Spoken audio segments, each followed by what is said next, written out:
इस वीडियो के माध्यम से मैं Punjab and Haryana high court का एक जजमेंट आप लोगों के साथ शेयर, जिसमें हाई कोर्ट ने ये कहा कि महिला की सहूलियत को देखते हुए ही केस को स्थानांतरित किया जा सकता है। अगर पति पत्नी के बीच में विवाद हो रहा है, केस स्थानांतरण के लिए यानी केस ट्रांसफर के लिए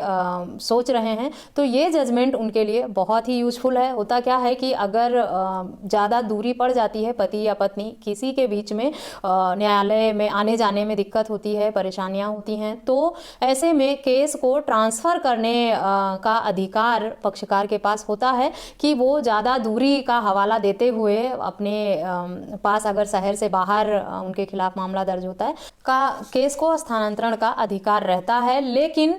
इसमें भी पत्नियों की सहूलियत को ध्यान में रखते हुए ही न्यायालय फैसला करती है। यानी पत्नी के लिए ज़्यादा मुश्किल होता है दूसरे राज्य में या दूसरे शहर में या ज़्यादा दूर जाकर अपने केस की सुनवाई करना। अकेले पत्नियों के लिए जा पाना मुश्किल होता है शहर से बाहर केस की सुनवाई के लिए, तो ऐसे में उन्हें अपने परिवार के किसी सदस्य के साथ जाना आना पड़ता है। और पति हैं वो बाहर भी आसानी से अकेले आ जा सकते हैं। पत्नी के साथ अगर बच्चा है छोटा, तो उस बात को भी ध्यान में न्यायालय रखता है कोई भी केस हस्तांतरित करने से पहले, यानी केस ट्रांसफ़र करने से पहले एक शहर से दूसरे शहर में। ऐसे में दिक्कत ये आती है कि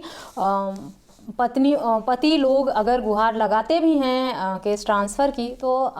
1% अगर कोर्ट उनकी बातों को ध्यान में रखते हुए केस ट्रांसफ़र कर भी देता है और पत्नी को ज़्यादा दूरी पड़ जाती है वहाँ से जाने में, तो पत्नी के आने जाने का खर्चा और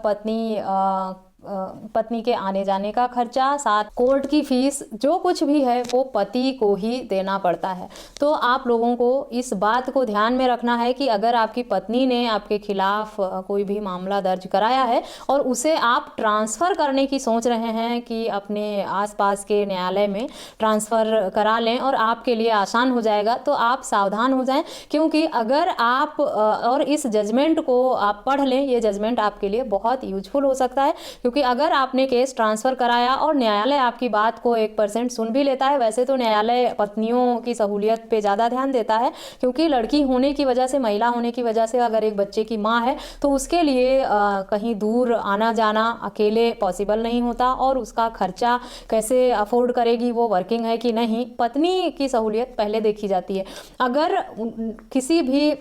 किसी तरह मामला आपके पास आ भी गया, तो पत्नी का जितना खर्चा होगा, किराया, भाड़ा, कोर्ट फीस, वो सब पति को ही देना पड़ जाता है। तो अगर आप चाहते हैं कि आप अपने पत्नी के कोर्ट की अपीयरेंस की सारी फीस आप खुद देंगे और उनका खर्चा भी आप अफोर्ड करेंगे, तब ही आप न्यायालय में, क्योंकि आप अगर अपना पैसा और समय बचाने के लिए केस अपने पास ट्रांसफ़र कर रहे हैं, तो आपको इसका नुकसान भी हो सकता है। आप अपनी पत्नी के कोर्ट की फ़ीस, उसके आने जाने की फ़ीस, साथ में उसके अगर कोई परिवार का एक व्यक्ति जाता है, मामला दूर का है, अकेले आ जा नहीं पाएंगी महिला होने की वजह से, तो उनके साथ कोई एक व्यक्ति जाएगा, उसका भी, ये सब खर्चा भी पति को ही देना पड़ जाएगा। इसी तरह का ये मामला Punjab and Haryana high court का है, जिसमें न्यायालय ने इसी तरह के मामले में सुनवाई करते हुए फैसला दिया है। डिटेल में अगर आप जानकारी चाहते हैं तो इस वीडियो के डिस्क्रिप्शन में मैंने जजमेंट का लिंक दिया हुआ है। PDF को डाउनलोड करके आप पूरे मामले को पढ़ सकते हैं, समझ सकते हैं, और अगर लगे कि आपके लिए यूजफुल है ये जजमेंट, तो इसका यूज़ करके आप अपने केस में अपने हक में फैसला भी ले सकते हैं।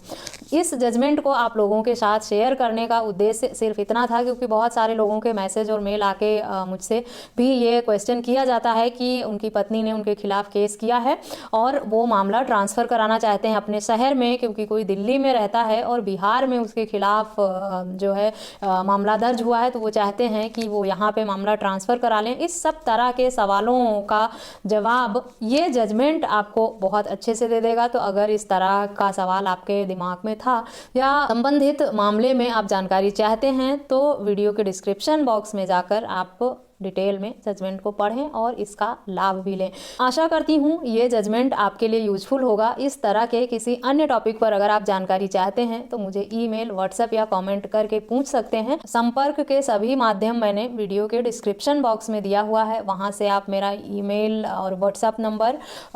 ले सकते हैं और मुझसे संपर्क कर सकते हैं। अब तक